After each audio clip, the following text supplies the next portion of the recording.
Qui suivez la parole de Dieu, vous qui aimez la parole de Dieu, tenez bon, j'ai des paix d'amour et pourquoi pas beaucoup d'amour, éternel Dieu habitera.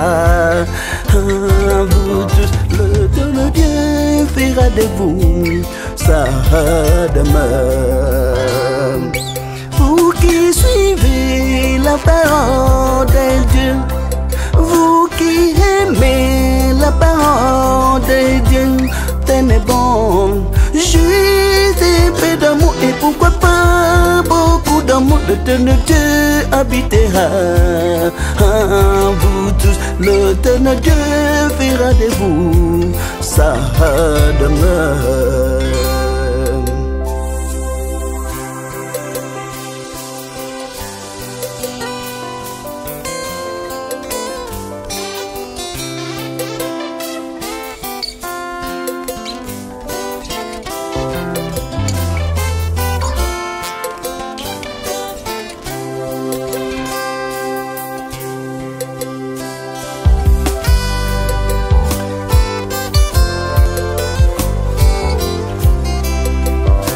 L'éternel Dieu est amour.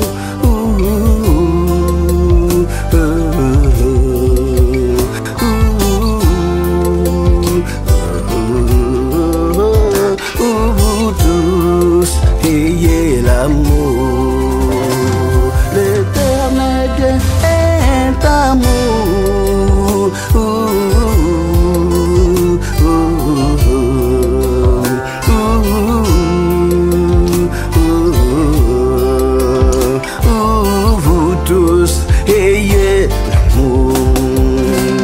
Pratiquez la justice et l'amour.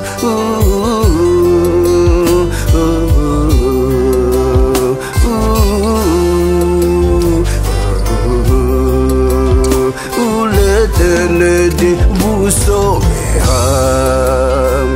L'éternel Dieu est amour.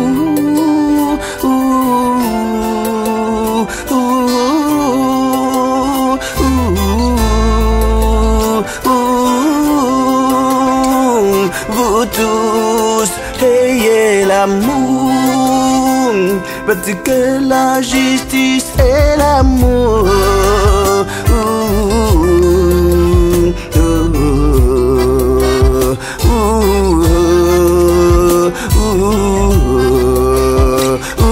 L'éternel Dieu vous sauvera.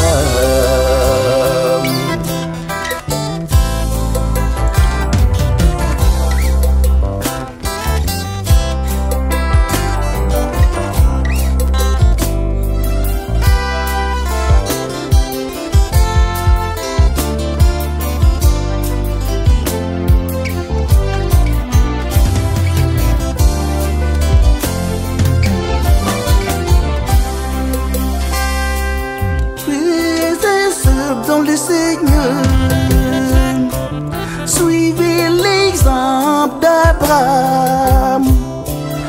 Et son épouse Sarah, ils ont reçu les envoyés du Très-Haut des cieux, des créateurs, du Très-Haut des cieux, des créateurs. Frères et sœurs dans le Seigneur, suivez l'exemple d'Abraham. Et son épouse Sarah, ils ont reçu les envoyés du Très-Haut des cieux, des créateurs, du Très-Haut des cieux, des créateurs.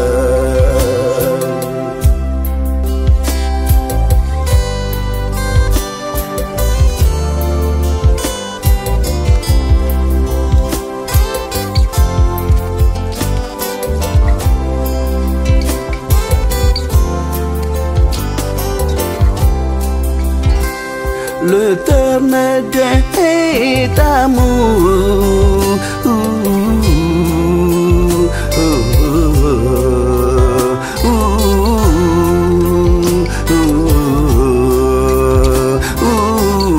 Tous ayez l'amour. L'Éternel est amour.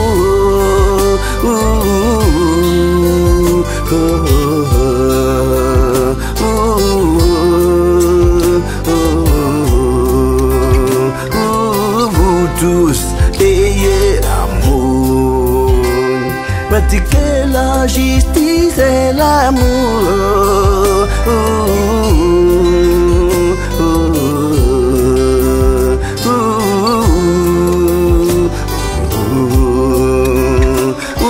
L'Éternel Dieu vous sauvera. Pratiquez la justice et l'amour.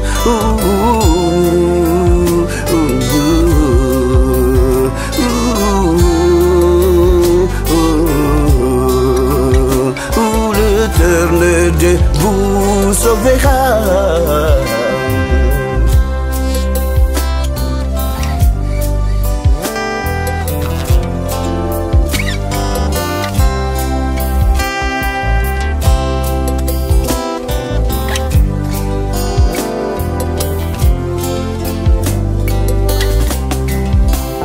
Dans ces mondes, il n'y a pas d'amour. C'est pourquoi il y a le cœur. Dans ce monde, il n'y a pas d'amour. C'est pourquoi il y a le cœur. Dans ce monde, il y a manque d'amour. C'est pourquoi il y a la division. Dans ce monde, il y a manque d'amour. C'est pourquoi il y a la division.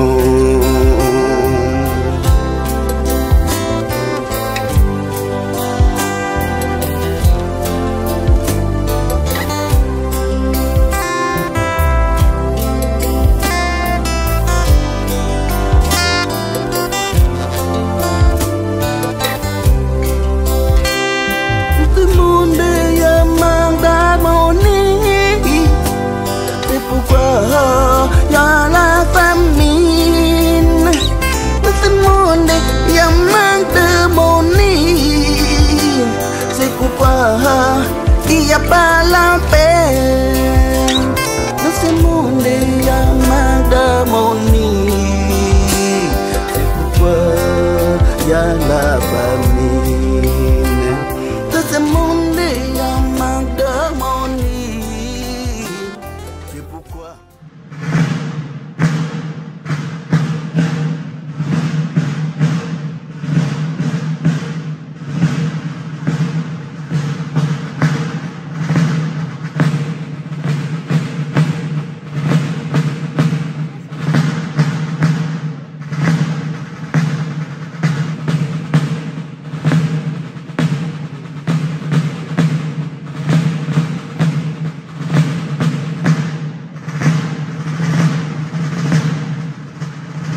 très heureux de vous accueillir ici à l'Assemblée nationale.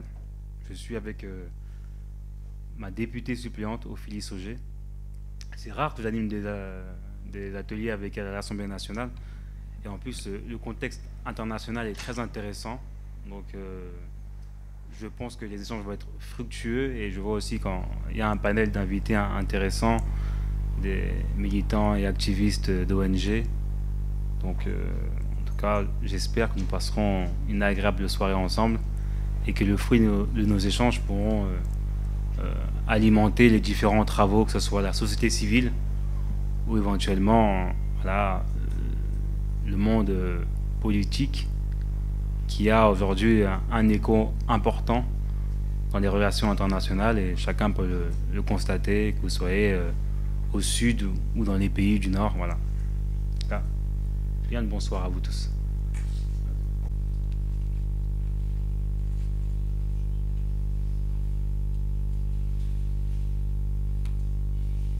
Merci d'être aussi nombreux ce soir, d'avoir répondu présent. Et j'ai couru, parce que je suis au four et au moulin. Mais c'est tout à fait normal lorsqu'on est assistant parlementaire et qu'on soutient le travail de son député. Alors c'est un honneur aujourd'hui de pouvoir vous recevoir pour pouvoir honorer la présence d'une personne qui est très importante, donc que je présenterai tout à l'heure, qui est monsieur, je le ferai d'ailleurs tout de suite, qui a été déclaré ministre universel de la paix, au nom de monsieur Condé Polo Dominique. Donc c'est une personne, peut-être pour ceux qui ne connaissent pas, c'est une personne très importante en RDC aussi et qui fait beaucoup d'œuvres, que ce soit au niveau de l'aide aux familles. Il apporte une grande aide aussi au niveau de l'épanouissement de la jeunesse. Donc j'ai voulu illustrer un tout petit peu pour vous, par ces images, justement, toutes les choses que cet homme fait en RDC. Et c'est la raison pour laquelle vous êtes, pour la plupart d'entre vous ici, parce que il y a des associations ici qui œuvrent aussi, qui ont été initiées ici et qui œuvrent en RDC. Et on va essayer d'échanger justement sur certaines de vos difficultés, parce que c'est pas facile d'être en France et de vouloir apporter une aide humanitaire. Il y a certaines difficultés que vous pouvez aussi rencontrer. Donc aujourd'hui, on aura l'occasion d'écouter des témoignages d'associations qui sont aussi dans le secteur humanitaire. Donc voilà. Donc je vais très vite donner la parole à... Déjà m'excuser aussi, j'aurais dû commencer par là parce qu'on aurait dû commencer à 18h30, mais on a eu certains petits problèmes techniques qui ont fait qu'on a eu un peu de retard. Donc veuillez m'excuser aussi pour le retard. Donc voilà. Donc très vite, je laisse la parole pour un mot d'accueil au député Carlos Martins Bilongo, que je vous demanderai d'applaudir. Merci. Merci beaucoup Clémence pour l'organisation. Merci à vous qui êtes présents ce soir. Comme je l'ai évoqué tout à l'heure en mot d'introduction, le contexte international est très particulier, mais fort intéressant d'y mettre une réponse politique. Que ce soit en Afrique aujourd'hui par la présence de M. Condé qui mène des actions, ou par la situation qui se passe dans d'autres régions du monde où il y a la guerre qui sévit, que ce soit entre l'Ukraine et la Russie, et également entre la Palestine et l'Israël. La RDC est un pays qui est en guerre constante depuis de nombreuses années. Moi, je n'aime pas comparer les êtres humains parce qu'une vie vaut une vie, peu importe la personne, sa couleur de peau, son origine ou sa religion. Et il faut saluer le travail de la société civile, des personnes engagées qui luttent pour des jeux meilleurs et pour une meilleure humanité. Parce qu'il faut savoir que chaque œuvre qu'on réalise est un héritage pour les générations suivantes. Et j'espère qu'un jour, nous pourrons, de notre vivant, constater la paix avec un grand P, un grand A, un grand I, un grand X dans les différents territoires, que ce soit en Afrique, au Proche-Orient ou même en Europe. Et chose qui n'est pas facile, donc à chaque fois il faut y apporter une réponse politique, parce que les conflits qui peuvent concerner l'Afrique du Nord, du Sud, ont des répercussions ici pour les pays européens. Donc nous ne devons pas être nombrilistes. Et aujourd'hui, il y a aussi beaucoup de Français d'origine qui ont aussi, de par leur attache générationnelle, leurs ancêtres, leurs arrière-parents, leurs parents, une attache particulière par rapport à un continent africain qui est aujourd'hui dans un processus important où nous sommes en 2023. On a un continent qui est en marge, une Europe vieillissante, et autour de tout ça, il y a différents enjeux qui rentrent en ligne de compte par rapport à une politique nationale aussi en France, où on parle du projet de loi immigration. Il y a différents sujets qui rentrent en ligne de compte, donc il faut avoir une analyse globale de la situation du monde qui est importante. Je me déplace très souvent en RDC. J'y étais au mois de janvier, j'y étais au mois de mars avec le président de la République française, Emmanuel Macron. J'y étais également au mois de juillet. Il faut savoir que la RDC, c'est le plus grand pays francophone au monde, 100 millions d'habitants. Un Congolais sur deux parle le français. D'ici à 2030, 2040, il y aura peut-être 150 millions de Congolais. 1 sur 2 parleront le français. Et qui dit 1 sur 2 dit 75 millions. Donc il y aura peut-être davantage de locuteurs de français en RDC que de français dans le territoire français. Donc ça veut dire quelque chose. Donc c'est une langue qui appartient à une française, qui appartient aussi au monde, parce qu'il y a 56 pays où on parle le français, qui est première ou deuxième langue. Et nous allons avoir pour la première fois, d'ici à 2040, un pays où il y aura autant et même plus de locuteurs de français que sur le territoire français. Donc c'est un enjeu pour nous aussi au niveau national par rapport à nos relations bilatérales, et il faut qu'elles soient optimales, et elles le sont grâce à vous, voilà, les personnes qui sont engagées dans la société civile, encore une fois dans les actions. Donc c'est pour ça que vous avez tous nos honneurs pour cette soirée, et nos échanges, j'espère qu'ils seront précieux. En tout cas voilà, c'était mon moment d'introduction. Encore une fois, la bienvenue, et j'espère que nous passerons encore une bonne soirée. Merci à vous.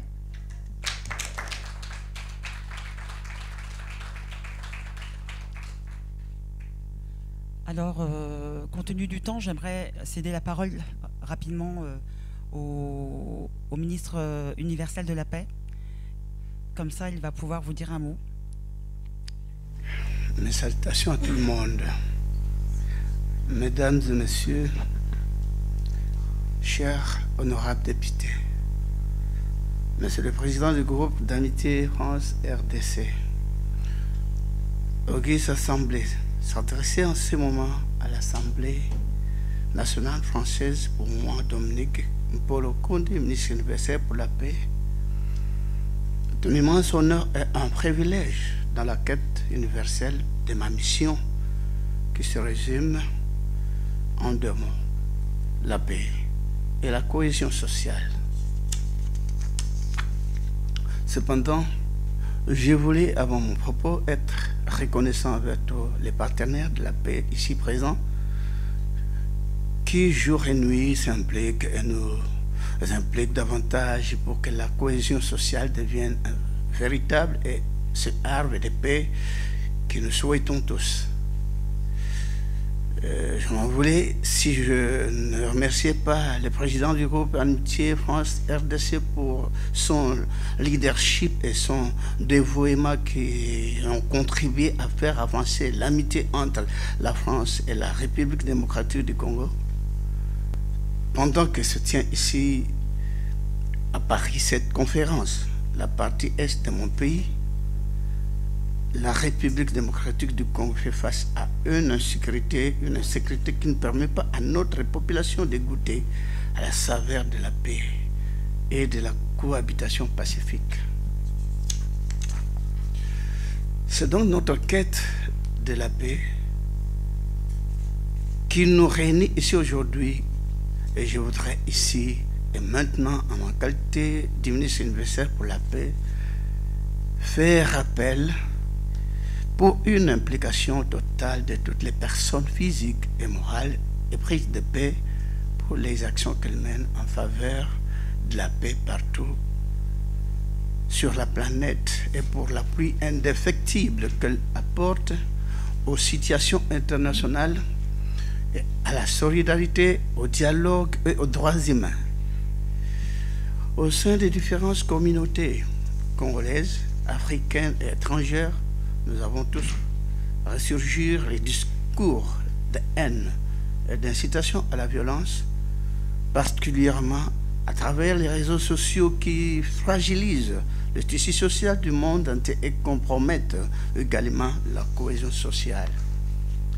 C'est pour cette raison fondamentale de préserver la paix, qu'en ma qualité de ministre universel pour la paix également, philanthrope, je souhaiterais donc nous inviter tous à redoubler d'efforts, amour et privilégier le dialogue pour consolider la paix et préserver ses acquis. Il revient à chacun de nous d'agir à son niveau. À l'école, au travail ou chez soi, car chaque effort compte pour que la paix soit un engagement individuel. Mais la paix n'est pas seulement l'absence de conflits violents. C'est aussi la création de conditions d'harmonie dans la façon dont les gens vivent les uns avec les autres, pour permettre que les conflits ne se développent pas. Donnons alors la priorité à la paix et construisons un avenir plus sûr pour tous. Mesdames et messieurs, chers honorables députés, Monsieur le Président du groupe d'amitié France-RDC, distingués invités auguste assemblée, pour conclure, je voudrais réaffirmer mon engagement sans faille dans la quête de la paix et la cohésion sociale dans nos sociétés. Je vous remercie.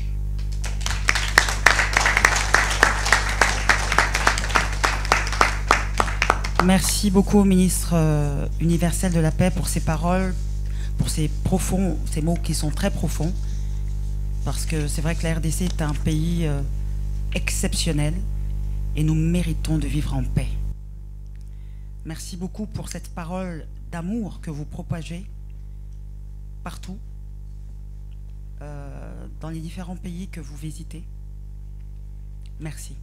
Alors, sans plus attendre, j'aimerais aussi remercier la présence de l'ambassadeur de la jeunesse, Monsieur Ado Mwanza, qui nous a honoré aussi de sa présence ce soir, même s'il est resté discret. J'aimerais juste souligner et spécifier aux personnes présentes que si aujourd'hui nous avons pu justement organiser cette table ronde, c'est aussi dans son initiative, parce que nous avons maintenant l'habitude avec lui de recevoir. Dernièrement, nous avons reçu le ministre de la Jeunesse grâce à l'ambassadeur de la PEC, Monsieur Ado Mwanza. Donc j'aimerais vraiment le remercier pour ça. Donc sans plus attendre, je vais passer la parole maintenant à Madame Ophélie Sogé, qui est suppléante députée de l'honorable Carlos Martins Bilongo. Voilà. Bonsoir à tous. Alors je remercie très sincèrement Monsieur le député Carlos Bilongo et Madame Clémence Dia de m'avoir permis d'intervenir ce soir face à vous. Et je voudrais saluer la présence de Monsieur le ministre, Monsieur Condempolo, de Monsieur l'ambassadeur, Monsieur Mwanza, et de tous les intervenants qui vont parler de la vie associative et de leur travail dans les associations. Je vais intervenir sur quelque chose d'un peu large. Donc moi, je suis enseignante au lycée, je suis enseignante d'italien, je ne vais pas du tout parler de l'Italie ce soir. Donc j'ai aussi eu des fonctions syndicales dans l'enseignement, et j'ai l'honneur d'être la députée suppléante de Monsieur Bilongo. Et je voulais rappeler des éléments du contexte social en France, mais aussi les conséquences pour les associations en France, et notamment sur la question du droit des femmes. Je vais donc présenter un certain nombre d'éléments assez factuels qui peuvent nous amener justement à réfléchir sur la place des associations et les difficultés qu'ont ces associations aujourd'hui à pouvoir faire leur travail. Carlos a bien rappelé la question du contexte actuel international qui est un contexte de tension et de guerre. Et Monsieur le ministre nous a apporté donc le message de paix. Pour ce qui est de la situation sociale en France, on peut donc parler de crise sociale. Monsieur le ministre a abordé le thème de cohésion sociale. Et la cohésion sociale est quelque chose aujourd'hui en France qui pose question. C'est un contexte de crise par la remise en cause de certains acquis, comme la sécurité sociale, les services publics, les droits et les retraites. Et dans les droits, le droit au rassemblement, le droit à la vie. Et bien sûr, dans ce contexte, Carlos Bilongo a parlé de la loi immigration. Dans ce contexte, avec cette loi que je ne vais pas détailler là, mais l'accueil des personnes, l'accueil des réfugiés, l'accueil des personnes qui immigrent en France va devenir de plus en plus compliqué. Les difficultés humanitaires en France sur le lien entre la France et l'Afrique seront développées par d'autres interlocuteurs. Mais ce qu'on peut quand même noter, c'est que dès qu'il s'agit, je pense au Congo, je crois que c'est l'entreprise Total qui est très implantée au Congo, dès qu'il s'agit de faire, on va dire, des facilités de transmission de personnes, de moyens pour une entreprise de ce type, c'est très facile. Mais il n'y a pas de retombées concrètes pour la population de ces richesses et de ces profits. Par ailleurs, le contexte de guerre que vous avez rappelé aussi, Monsieur le ministre, l'humanitaire ne peut pas être fait dans un contexte d'occupation militaire, d'insécurité ou de guerre. Et je terminerai donc là-dessus et je vous remercie pour votre attention. Merci beaucoup. Et donc, sans plus attendre, j'aimerais donner la parole à Madame Chazy pour nous parler un peu de la Fondation Caribou et des activités de Monsieur Olivier Chazy, qui était son frère. Et voilà, elle va mieux vous en parler que moi-même. Merci. Caribou est une association qui est née en 2003 de la visite de mon frère à Kinshasa, invité par une des résidentes de son association, qui était un centre, une résidence sociale, qui venait du Congo. Cette femme, Sita, l'a invité à venir au Congo, à Kinshasa. Et mon frère, qui avait une grande habitude dans tout ce qui était engagement humanitaire, a été vraiment foudroyé par la situation des enfants qui étaient dans la rue. À partir de là, s'est construit une association. Alors déjà en France, il y avait déjà une association Caribou, et elle a donc fondé une association Caribou Kinshasa qui est toujours active aujourd'hui. Le bilan, 20 ans après, eh bien, c'est 1350 enfants qui ont retrouvé leur famille, et malheureusement sur un chiffre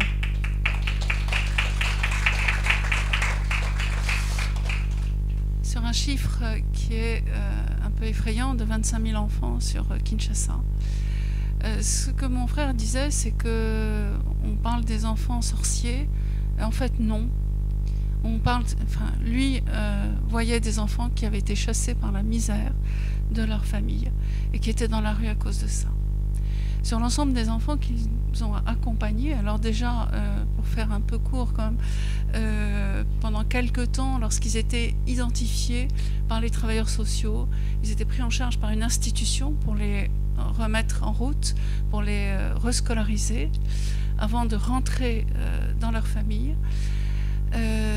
En l'occurrence, ces enfants ne présentaient pas de caractère dangereux, et ils avaient surtout besoin de psychologues. Donc c'était un temps, voilà, c'est le processus qui est en cours, qui est de les intégrer progressivement dans leur famille. Et l'accompagnement se fait aussi au niveau des mamans, surtout. Un accompagnement à la parentalité, un accompagnement économique pour que les mamans démarrent une activité qui leur rapporte de l'argent, qu'elles puissent retrouver leur enfant, réintégrer leur enfant. Aujourd'hui, c'est une association qui fonctionne et dont nous avons ce soir la présidente, en l'occurrence Mizou, qui est là, que je salue.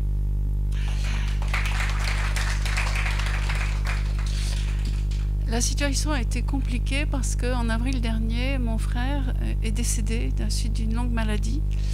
Et comme il portait l'ensemble des deux structures, il a fallu rétablir l'association, mobiliser de nouvelles personnes pour, et ça c'est le sort de toutes les associations qui ont un jour vont traverser la fin d'une période. Il a fallu remettre en route que ce soit l'association française et l'association de Kinshasa. Donc c'est en cours, c'est bien parti. Elle vit pour l'instant sur les dons des partenaires français de l'association, des donateurs. Donc ça présente une fragilité parce que, comme ça a été évoqué tout à l'heure par Ophélie, eh bien, les niveaux de vie en France baissent, hein, donc il y a des priorités aussi qui se font peut-être. Donc si j'avais une question à poser, c'est est-ce que l'on pourrait soutirer des entreprises qui gravitent particulièrement dans le Congo de l'Est, à l'est du Congo, qui gravitent un peu de subventions, de partenariats pour aider au financement, ça serait vraiment utile. Voilà, ça c'était ma petite question que je ne sais pas comment ça peut se faire, mais il y a vraiment une urgence qu'elle contribue à ces actions humanitaires pour l'avenir du Congo. Ce que je voudrais vous dire, ça c'est juste un témoignage que j'ai eu de mon frère lorsqu'il a construit cette association. Il était en contact avec une femme, il a rencontré une femme qui habitait avec ses 5 enfants sous un wagon. Et la première chose, c'est de l'aider à trouver un hébergement pour elle et ses 5 enfants. Et non seulement un hébergement, mais aussi une activité qui rapporte de l'argent. Aujourd'hui, les 5 enfants sont passés par l'université. Donc ça fait 20 ans, ça. D'autres enfants qui sont maintenant adultes viennent maintenant en soutien de l'association et travaillent dans l'association. Voilà, je crois que c'est... Qu'est-ce que je peux dire d'autre? Bisous.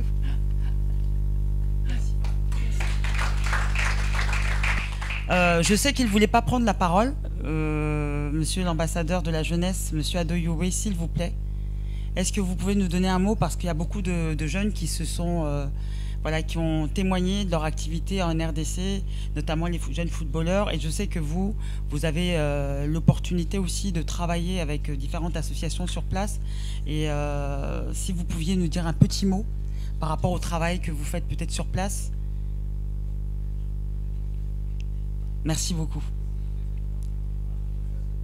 Je m'excuse d'insister, mais je sais que vous ne deviez pas prendre la parole. Si vous pouvez nous l'accorder, merci beaucoup.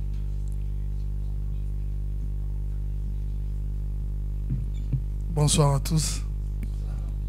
Voilà, vous allez devoir m'excuser parce que je suis convalescent pour le moment. Certes, c'est vrai, si je suis ici à Paris, je suis venu accompagner Sa Grandeur, le ministre universel pour la paix. Peut-être ça serait pour une première fois que je l'ai dit ouvertement devant tout le monde. Peut-être peu sont informés. Il existe maintenant l'ambassade de la jeunesse congolaise, 6 à Kinshasa, à GB, pour la jeunesse. Si j'ai choisi d'accompagner ces grands messieurs, parce que son dévouement pour la jeunesse a toujours été primordial.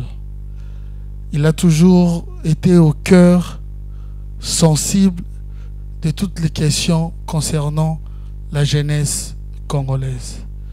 Et j'attendis plusieurs projets de mes compatriotes ici présents. Je vous dirai, en ce qui me concerne, l'honorable député, comprenez, chez nous on les appelle comme ça, je suis bantou, Monsieur Carlos Bilongo. Nous avons déjà effectué des voyages avec lui. Il connaît sincèrement comment ma personne est toujours disponible pour la cause de la jeunesse congolaise. Alors n'hésitez pas, si vous avez des projets, des préoccupations, vous pouvez toujours entrer en contact avec nous. Mais le réel plaisir ce soir et de voir qu'ici, au sein de l'Assemblée nationale française, devant nous, il y a un grand monsieur qui a toujours été là pour la paix en République démocratique du Congo et à travers le monde, surtout avec ses slogans « Qui veut la paix prépare la mort ». Pour une première fois, parce qu'en grandissant, j'avais appris que c'est lui qui voulait la paix, devrait préparer la guerre. Dans la guerre, il y a la haine, il y a la jalousie, il y a tout. Mais il y a une personne qui nous apprend, si tu veux réellement préparer la paix, tu dois aimer tout le monde. C'est ce que je retiens, c'est ce qui est important. Comme ce n'est pas ma soirée spéciale, en ce qui me concerne, pendant peut-être le cocktail, on pourra discuter, s'échanger, parce que je suis là pour la cause de la jeunesse congolaise. Pour terminer, je dirais un grand merci à l'honorable député Carlos Bilongo, qui jour et nuit est toujours présent aussi pour nous accompagner dans nos projets. Il a toujours ses yeux regardants dans son pays d'origine, qui n'est rien d'autre que la République démocratique du Congo. Merci infiniment, monsieur le député français. Merci également au ministre universel de la paix et sa grandeur, Condé Polo Dominique, qui a accepté d'être là ce soir pour partager ces moments inoubliables avec nous ce soir. Et merci à l'Auguste Ensemble. Merci, je vous remercie. Que l'honorable député Carlos avait eu comme inspiration, parce que devant l'œuvre, le travail, lorsqu'il a rencontré bien sûr le ministre de paix à Kinshasa, il a eu à cœur à son retour de se dire que lorsqu'il viendra, il va à son tour aussi lui remettre un petit symbole pour lui démontrer vraiment sa sympathie face au travail, au grand travail qu'il fait sur place, sur la population, avec toutes ces femmes et avec toute cette jeunesse. Alors je vais demander à ma chère Sabine de venir remettre cette médaille de l'Assemblée nationale au député Carlos Martins Bilongo, afin, alors vous pouvez vous lever.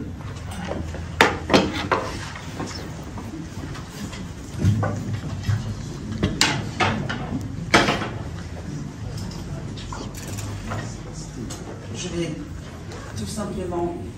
J'aimerais remercier l'ensemble des personnes qui ont pris la parole. J'espère qu'on aura le temps d'échanger encore sur des questions, parce que je suis convaincu qu'il y a d'autres personnes qui sont également militants associatifs, activistes et autres par rapport à la RDC ou par rapport à la France.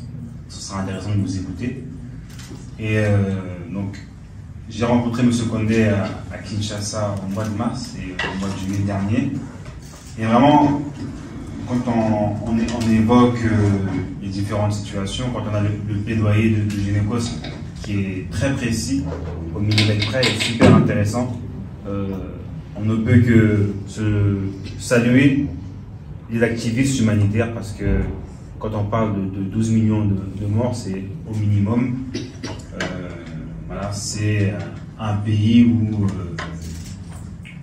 la moindre aide, même si elle est minime, porte ses fruits et est importante. Donc il faut saluer les personnes qui s'engagent sur ce territoire. Et par la remise de cette médaille à M. Condé, c'est une salutation et une mise en avant de votre travail que j'espère continuera. Je remercie votre présence et la présence également de votre femme. J'accompagne aussi à venir à côté de nous. Vous venez, parce que je pense qu'elle aussi elle doit être engagée.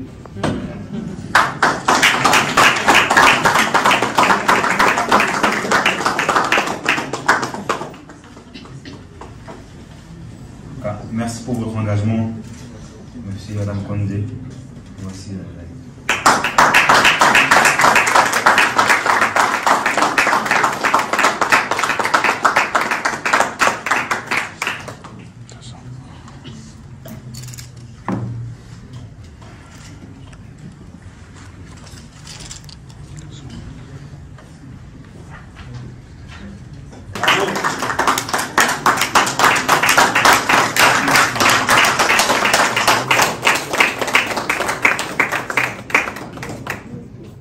Bonsoir à tous. Franchement, je suis subjugué parce que je ne m'y attendais même pas.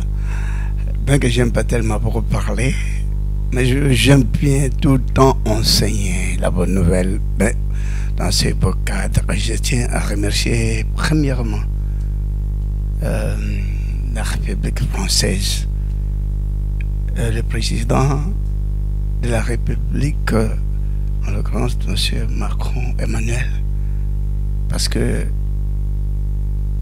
m'autoriser dans l'enceinte de l'Assemblée nationale française, c'est pas peu de choses, hein. C'est pas peu de choses. Jusqu'en ce moment, on est là. Je remercie aussi, pourquoi pas, les autorités de l'Assemblée nationale, tout le monde, que Dieu le bénisse. Et que Dieu bénisse aussi le Sénat, pourquoi pas, toute la République française.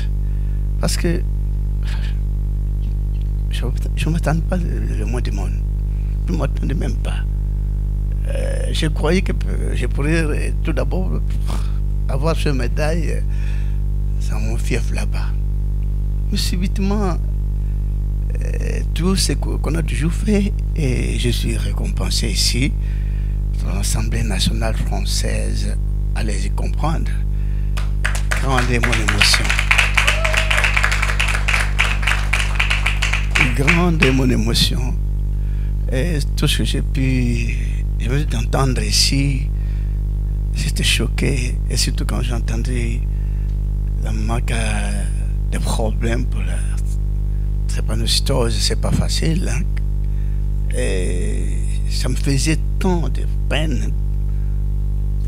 Parce que quand je vois des enfants, parce que je suis serviteur de Dieu, je reçois tout le temps des malades.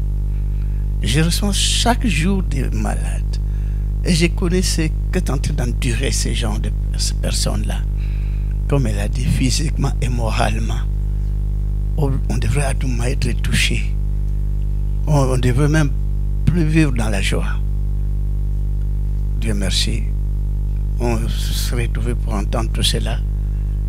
Et pour moi, je suis tellement touché. Et je remercie le bon Dieu pour le jour d'aujourd'hui. Ça restera un souvenir inoubliable dans la mémoire des fidèles, de l'église là-bas, bien sûr. Et la famille, pourquoi pas. C'est une journée tellement qui sera gravée dans la mémoire de votre humble serviteur, le prophète, nous disons le ministre universel pour la paix, Condé Paul et la famille tout entière.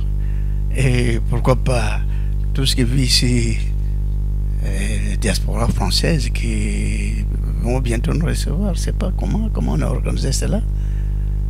On s'est rencontrés, on va se retrouver avec eux. Mais la France, je n'ai jamais été en France. Peut-être, bon, je viens toujours, c'est la toute première fois que je viens de connaître tous ces genres de problèmes. Un souvenir qui sera tellement inoubliable. Alors que Dieu bénisse la France tout entière. Et que Dieu vous bénisse tout le monde pour tous ces cadeaux communs tellement louables. Et je ne m'imaginais même pas que je pourrais trouver cela. Ça, c'est le Parlement d'Assemblée nationale. Ah, voilà. Et là, mon Dieu, je manque même de moi. Je pourrais même éclater en sanglots, mais je loue l'Éternel. Que Dieu vous bénisse tout le monde.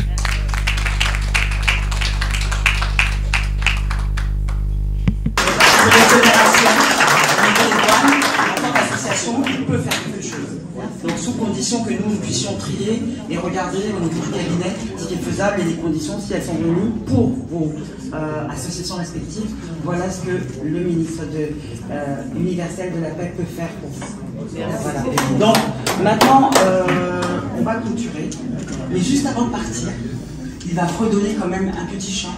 sur ce champ-là qu'il va se lever, lui et son épouse. Vous voyez, parce que j'ai entendu ici beaucoup d'entre vous, vous travaillez avec vos épouses et c'est fantastique.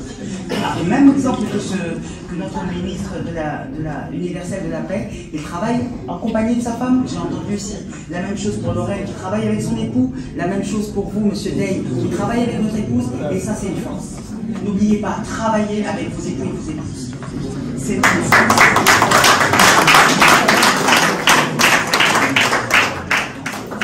Alors, un peu de silence. Je vais me permettre de mettre un petit fond sonore et ce sera son petit message d'au revoir. En tout cas, il chante avec son cœur. Merci beaucoup. Dans ces mondes, il n'y a pas d'amour. C'est pourquoi il y a le cœur. Dans ce monde, il n'y a pas d'amour. C'est pourquoi il y a le cœur. Dans ce monde, il y a manque d'amour. C'est pourquoi il y a la division. Dans ce monde, il y a manque d'amour. C'est pourquoi il y a la division.